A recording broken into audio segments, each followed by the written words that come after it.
Manifesto कह रहा है कि वो माताओं बहनों का सोने का हिसाब करेंगे, उसकी जड़ती करेंगे, जानकारी लेंगे और फिर उस संपत्ति को बांट देंगे।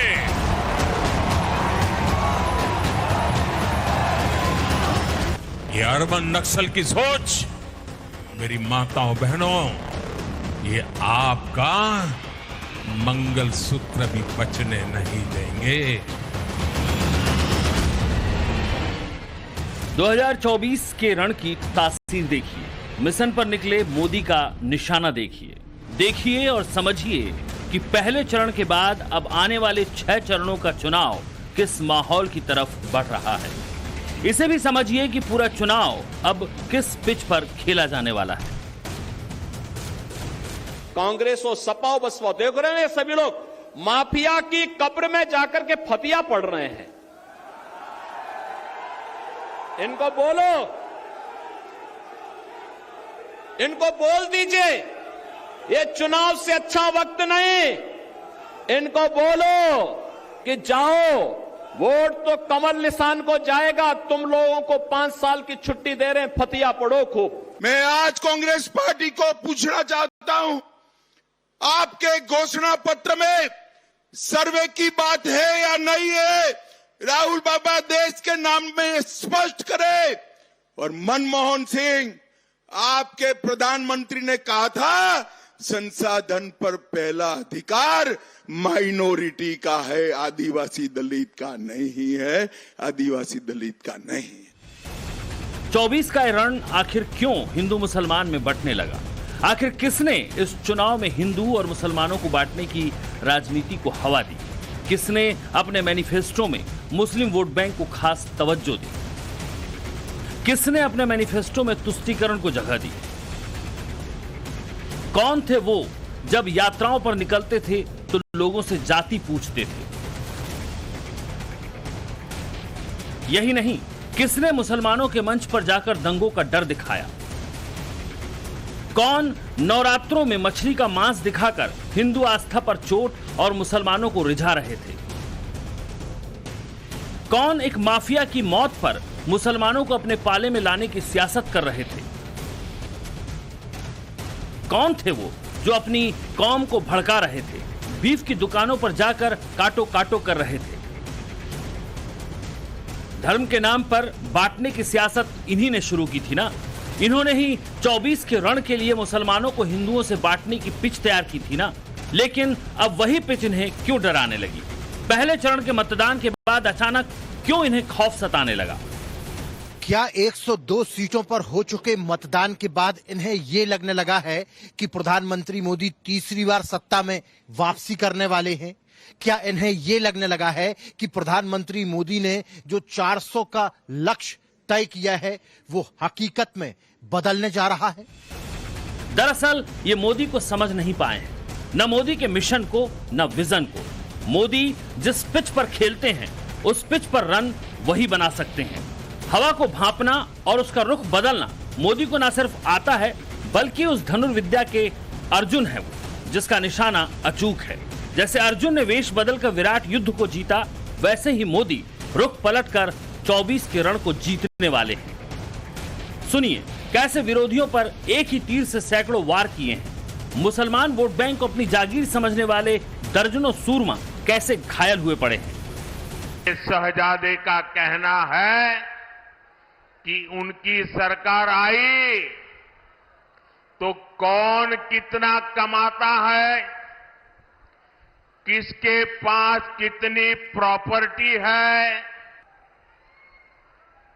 इतना ही नहीं, वो आगे कहते हैं कि ये जो संपत्ति है उनको सरकार अपने कब्जे में लेकर उसको सबको बांट देगी, ये कहते हैं। अब इनकी नजर कानून बदलकर हमारी माताओं बहनों की संपत्ति छीनने का भी खेल खेला जा रहा है। मोदी के इस बयान से तिलमिलाई कांग्रेस और विपक्षी पार्टियों के जख्मों को दिखाएंगे लेकिन पहले साल 2006 के दिसंबर का वो बयान जो कांग्रेस के प्रधानमंत्री मनमोहन सिंह ने दिया था उसे सुन लीजिए, जिसमें उन्होंने इस देश के संसाधनों पर अल्पसंख्यक मुसलमानों के पहले हक की बात कही थी। We will have to devise innovative plans to ensure that minorities, particularly the Muslim minority, are empowered to share equitably in the fruits of development. They must have the first claim on our resources. पूर्व प्रधानमंत्री मनमोहन सिंह के दिसंबर 2006 में दिए गए इस बयान को कांग्रेस नकार तो सकती नहीं, लेकिन मोदी तो याद दिलाने के लिए स्वतंत्र हैं, सो वो दिला रहे हैं और माताओं और बहनों को आगाह कर रहे हैं कि अगर ये सत्ता में आए तो मंगलसूत्र को भी बचने नहीं देंगे। मोदी कहते हैं कि कांग्रेस हमारी माताओं और बहनों के स्वामित्व वाले सोने का सर्वेक्षण करने का वादा करती है, फिर उनसे इसे जब्त करके सोना घुसपैठियों और उन लोगों के बीच बांटना चाहती है जिनके कई बच्चे हैं। प्रधानमंत्री के वार पर कांग्रेस चौतरफा पलटवार कर रही है। पीएम मोदी पर झूठ बोलने और हिंदू मुसलमान की राजनीति करने का आरोप लगा रही है और चुनौती देते हुए कह रही है कि उनके मैनिफेस्टो में हिंदू मुसलमान जैसे शब्द है ही नहीं, ना ही संपत्ति को बांटने वाली बात है। मोदी के प्रहार पर राहुल गांधी ने ट्वीट कर कहा कि पहले चरण के मतदान में निराशा हाथ लगने के बाद नरेंद्र मोदी के झूठ का स्तर इतना गिर गया है कि घबराकर वो अब जनता को मुद्दों से भटकाना चाहते हैं। कांग्रेस के क्रांतिकारी मैनिफेस्टो को मिल रहे अपार समर्थन के रुझान आने शुरू हो गए हैं। देश अब मुद्दों पर वोट करेगा, अपने रोजगार, अपने परिवार और अपने भविष्य के लिए वोट करेगा। भारत भटकेगा नहीं। कांग्रेस नेता मैनिफेस्टो की बात तो कर रहे हैं, लेकिन मनमोहन सिंह के बयान पर चुप हैं। जिस तरह से मोदी ने हिंदू मुसलमान करने वालों पर वार किया, उससे विपक्ष पूरी तरह चित्त है। उसे समझ नहीं आ रहा कि आखिर करें तो करें क्या। प्रधानमंत्री जी, आपने प्रधानमंत्री पद की गरिमा को गिराया है।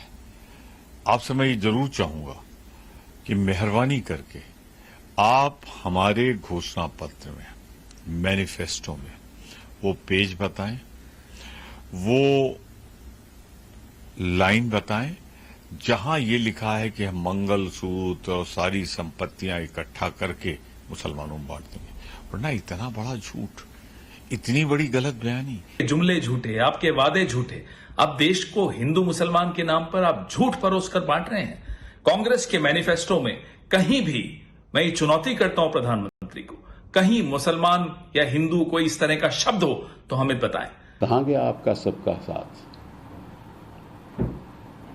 कहां गया आपका सबका विकास, और कहां गया आपका सबका विश्वास। नफरत के घोड़े का दूल्हा बनकर आप कभी हिंदुस्तान को बरकरार नहीं रख सकते।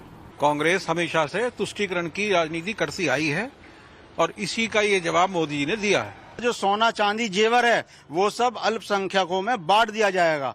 जिनकी बच्चे ज्यादा हैं, जो रोहिंग्या हैं, जो बांग्लादेशी हैं, उन सब में बांट दिया जाएगा। उधर मुस्लिमों के रहनुमा और हैदराबाद सीट से अपनी पार्टी AIMIM के प्रमुख असदुद्दीन ओवैसी बौखलाए हुए हैं। मगर मोदी जी क्या बोलते, बच्चे बहुत पैदा कर रहे हैं। अच्छा मोदी जी, आपके कितने भाई हैं? 6। अमित शाह के कितनी बहनें हैं? 6। रविशंकर प्रसाद के कितने भाई बहन? 7।